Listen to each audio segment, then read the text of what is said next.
Well, hello there. Welcome to Tuesday's installment of How to Solve the Performance Gap. I'm Sugati, CEO of Imix ID Consulting, where we spend all day, every day, helping experts, thought leaders, training managers, companies to create transformational training programs, which means that you actually solve the performance gap and get your people real results that matter.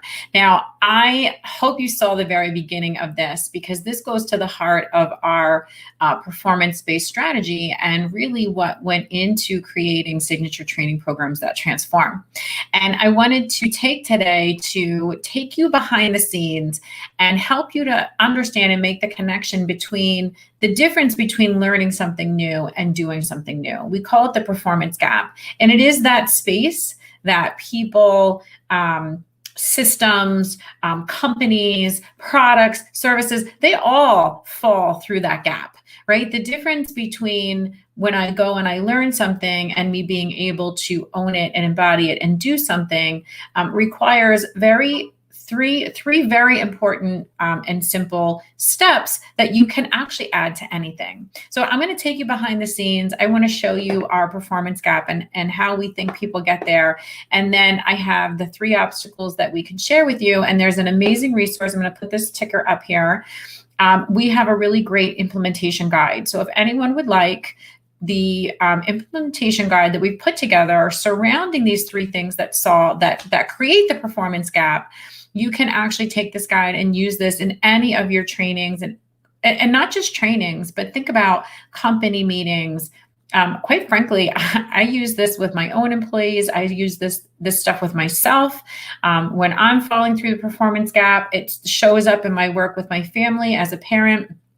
Once you start to learn these things, you simply can't let them go. So let's jump right in and talk a little bit about the performance gap and how this came to be, how we came to figure this out.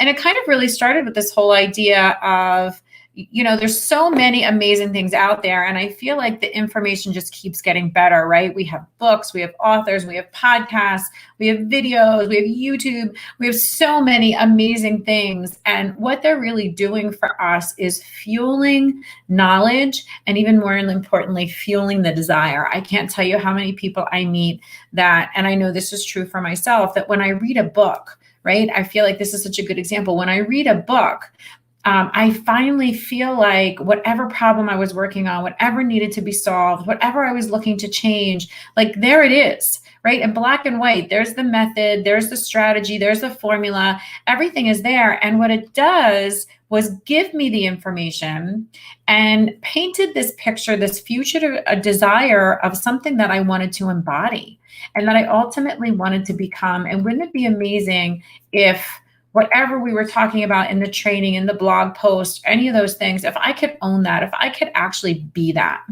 And so when we talk about the performance gap, it's one thing to want those things, right? But reading about it or taking a course about it and getting all the way to the space where you own it and embody it requires a lot of extra accoutrements, let's just say. So let me take you back in. Here's what happens on this quest and on this journey of getting to there is that we run into what we call the performance gap. Now, we seek to solve the performance gap, and I'm going to show you 3 things. We're not going to go into each of these in detail, but these 3 things all roll up into the first principle that you need to understand is we simply don't remember. We do not remember, right? You've read the book. You listened to the podcast. It was amazing. You went to the training class. It was awesome. Facilitator was so good. Learned so much information. But you know what? We get back to our lives and there's this thing called the forgetting curve. And there's lots of other things that go into it. But we honestly just don't even remember. So there's no way you can implement that level of information unless we do a better job of helping you to remember. And these are 3 things that solve that problem. Called space training. So instead of going to and I'll just put myself in here when I'm talking about each of these. So space training is really this idea of, we'll make this bigger. This space training is really this idea of instead of going to a 2-hour workshop, could we drip out content to you in 15-minute increments, right? That's going to help you key in on just a couple of things and remember it far better. Access to resources. YouTube is a perfect example. We have started building what we love to call the ultimate resource database, and they are specific resources that people need, right? In your moment, how can I get online and with efficiency, with quickness, with little resistance, get the exact answer to the problem that I need? Technology is huge for that. YouTube, no longer do we have to create big, gigantic courses to teach people things. It can just live online. We just need to get really good at indexing it and sourcing it and tagging it so it's super easy to find. And then again, this whole idea of targeted reinforcement. Do you know that marketing companies on average spend at least 16 touches just to get you to remember a product name? Not even what it does, its purpose, how it's going to help you, but 16 different ways they have to get this product in front of you just so you remember the name of it. And we send someone to a 2-hour training, a 5-day training, and we fill them with all this information. And we say, but we train them. I don't understand why they don't remember. Now you know, because they don't. They don't. And it's not even possible. It's almost comical, right? When you hear me talk about it, it's almost laughable. So the biggest thing that you need to remember when it comes to your performance is that, people don't remember. Yes, you sent them to training. Yes, they read the book. Yes, you followed up with an email. Yes, you did, a couple of these things. But until you're at the place where you're touching people 16 times or more with the same concepts over and over and over again, they simply don't remember them. They just don't. So that is the first one. Let me show you the next. And I'll make a side by side. So the next series that we get into and that we talk about is this idea of meaningful connection and collaborative community, right? So we need to stay connected for much longer periods of time. We don't want to be on our own. We don't want to face things alone. We need the support, the encouragement of our facilitators, of our advisors, of coaches. And we need, honestly, the benefit of listening to other people and understanding their journey. And what always amazes me when I do this with people and they experience this for the first time is that they are blown away by how valuable it is to be in a collaborative space, room, virtual, in person, doesn't even matter, where other people are talking about what their experience was like. And there's so much that people either just resonate with and they feel validated. It removes a lot of obstacles and barriers around performance mindset that we'll talk about in the next one. But most importantly, a lot of times it opens our eyes to things we didn't even know we should be asking about, right? We haven't even experienced that far. So the second biggest obstacle that we remove for people is that learning is very isolating. Once you're out of that classroom or that e-learning module, whatever it is that you've built, how do you start to stay connected? And technology plays a huge role in this so that people can continue to learn and grow and expand together, not on their own, which is hugely important.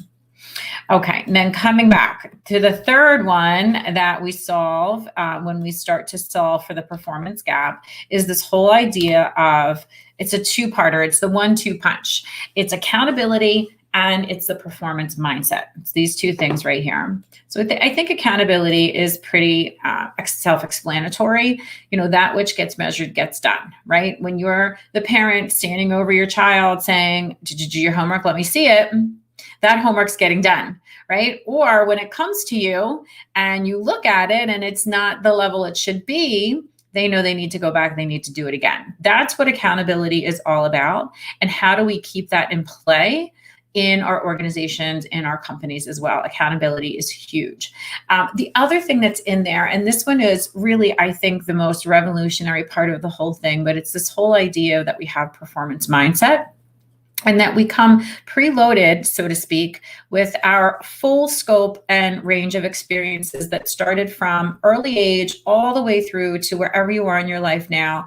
And we have unconsciously, depending on how much work you've done in understanding yourself, you could be at different levels of consciousness. But for the most part, the emotions, the thoughts, the actions are automatic pilot. And we are very we are not very likely to deviate very far in either one direction. And I told a great story the other day about my daughter who has a real belief that she's no good at math. So whenever something is brand new with her with math, she immediately goes into the mindset of, but I can't do this, I'm no good at math. And she acts accordingly. So a huge part of my job with her is to help refocus that perception, right? Help to change that perception for her so that we can move that barrier out of the way and that she can rise up into even being able to a place where she can take action. Because remember, performance is not about learning. Performance is actually about taking action. And our mindset and our belief around the actions we feel we are capable or able or allowed to or permitted to take is a huge predictor in the level of success that we'll be able to achieve. So I hope that this started you off on the right path today with learning how to solve the performance gap with your training. Like I said, we have an amazing resource that's yours to have that specifically focuses on these 3 barriers, which I'm going to show you one more time because we need to reinforce. Specifically focuses on these 3 barriers and gives you actionable steps that you can take today, literally today, and input this in to change the results of the training that you already have out there. So let's just wrap up one more time with the top 3 things that get in our way of performance, AKA for our participants, they don't remember. So that one class you sent them to is not going to work. I want you thinking of 16 touches. How many times, how many different ways do I need to share the same thing over and over again so that my people can actually remember it and begin the process of doing something with it? The second one is we often get very little guidance, direction, or support when the training is over. There's lots of ways that we can solve that problem immediately. Technology has made that a no-brainer. And then finally, our people run headfirst into roadblocks and resistance that shut them down. Remember, knowledge is the consumption of information, but performance is all about the actions you're willing to take because of the new information that you've learned. And there are absolutely within each of us roadblocks, resistance, things that keep us from being able to step up and take those next steps. And if I were to share one good example, we did a training recently for a company, and the whole idea was that they were learning how to create more effective meetings. And we had this whole conversation around, so if I have this belief that if I host a meeting and I spell a word wrong, or I don't do something 100%, right? And that my boss is going to come down on me like, a shotgun and with a hammer, then I am least likely to take that action, even though I may know exactly how to functionally create a very successful meeting. So that's what we're talking about, right? We have these internal schematics, these internal perceptions. Each one of us have them. And the better you get at recognizing them in yourself, the more equipped you are to be able to recognize them in others. And our job is to move them out of the way so that our people can rise up and can take the actions that they need to take. So I hope you have an amazing Tuesday afternoon. I'll look forward to seeing you again next week with our next installment of Training That Solves Performance. Thanks so much. And again, if you're looking for that resource, please just type yes, type 3, type resources in the comments, and we'll make sure to get you that out immediately. Thank you.